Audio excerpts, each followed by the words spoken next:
I have finished moving houses. This means I can continue to make Trench Crusade content. Roll the intro at once.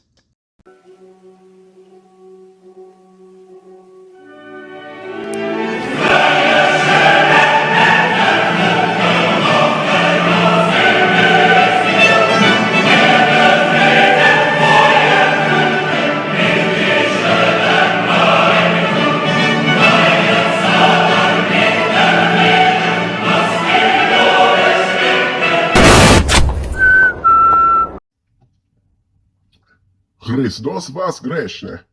I, Brother Milosh, have returned from my pilgrimage. Alright, comrades. Apologies for the previous instructor. Unfortunately, not all of the higher-ups in Holy Mother Church are good with the new recruits. But fear not, squires. I'm not going anywhere. So, sit back and I will play one of the movie films from Melchior Giesel. I don't know pronunciations. Anyway, pay attention to the film, or I will fillet you alive like Saint Bartholomew and add your hands to my collection. It'll pitch to Matrayuno. As the war rages against the minions of hell, strange visions torment the faithful across the globe. Men and women, touched by heaven, are granted visions and revelations, and are made messengers of God. Sisters of holy orders marked by stigmata take up the sword and cross, instructed by the angels, and those who have transgressed seek to atone for their sins by taking as many followers from the devil with them to the afterlife as possible. And so they come, the mad and the maimed, the God-touched and the guilt-ridden, all gathering around the prophets and prophetesses forming the Trench Pilgrim processions, disorganized groups, which arm themselves and follow the prophets into the front lines. They fight with unrivaled zeal, throwing themselves in front of the heretics practically, and arming themselves with anything they could get their hands on, from old muskets and Molotov cocktails. They make scrooges upon the battlefield. Pilgrims are not officially sanctioned by the Holy See, but the Church still blesses the Crusades as faithful. Thus, the pilgrim processions are a common sight on the battlefields, often charging across no man's land in suicidal assaults against the heretics, directed by the visions of prophets and prophetesses, who lead them and urged on by the whips of the castigators, who are charged with installing the fear of God within their troops. The bulk of the pilgrims are men and women with little military training, but when they don the iron cafret of a trench pilgrim, they can face even a demon from the deepest bulge of hell unceasingly. Now, death is not necessarily an end to their mission. Sometimes the seventh Metachrist will deem a fallen pilgrim worthy and bring them back as martyr penitents, warriors halfway between heaven and earth, able to fight once more and feel no pain from a bullet or a bayonet thrust. Rarer and more dangerous are the stigmatic nuns, holy sisters who manifest wounds to match those of the third Metachrist, whom the nuns venerate. They excel in close quarters combat, for each bleeding wound that they suffer makes them stronger, not weaker, as their devotion to suffering as their Lord once did gives them strength and endurance not found among mere common mortals. Armed with sword and pistol, they cross no man's land heedless of any danger, praying to sustain wounds for the Redeemer, which in turn will transform them into the very vengeance of the Lord. In front of the trench pilgrims are driven ecclesiastical prisoners, either captured enemies of the true faith, forced to make a final act of contrition, or volunteer sinners seeking redemption with holy dynamite. Each is strapped with high explosives, which are detonated once they reach enemy lines.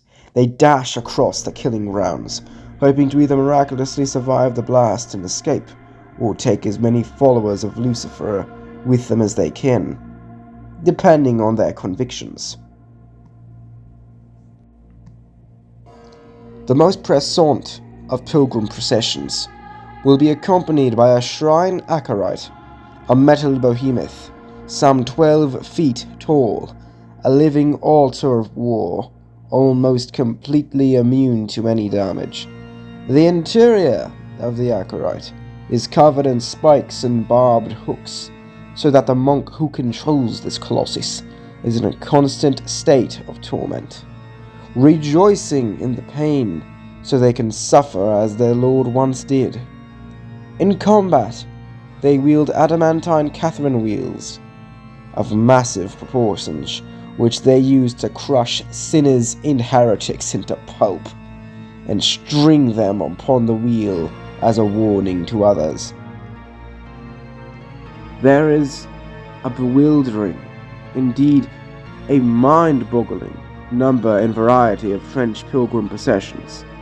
The Path of Pious Revenge, for example, swears in the name of Blessed Saint Olga of Kiev, and uses flamethrowers and burning grenades and incendiary ammunition to assail the heretics. The Pilgrims of the Iron Path follow Saint Rita and go into battle with hammers and mauls and maces and cudgels, and hammer nails into their heads in memory of the saint they venerate. The Theban Legion of Rome carries the heads of the heretics upon their standards, in the memory of their patron Saint Maurice. They fight with swords and other blades, competing with each other for the number of heretic heads they can amass. French pilgrims of the procession of the Sacred Affliction are known for their zeal in close quarters combat. Their armor, decorated with icons and shields ordained with depictions of the saints, which, despite appearances, can withstand machine gun fire. They also carry millstones to tie around the necks of sinners, suffocating them in the mud and blood of no man's land. Of course, one would be amiss without mentioning the communicants, whom upon eating the flesh and blood of a Metachrist undergo rapid and alarming changes to their bodies. Strengthened by divine essence, they grow in immense size, and the wounds they suffer close themselves miraculously. Forget thee not, O reader, that the legacy of the Trench Crusade and the Crusade overall is not just made up of pilgrims and priests, but also of the great knights who have forsaken their life of riches to take up the cross of Christ and bring him back to these lands. Armed with sword and shield, they wash these holy lands with heretic blood, holy righteous warriors, anchored by holy purpose, a zealous lot. But their story is a story for another day.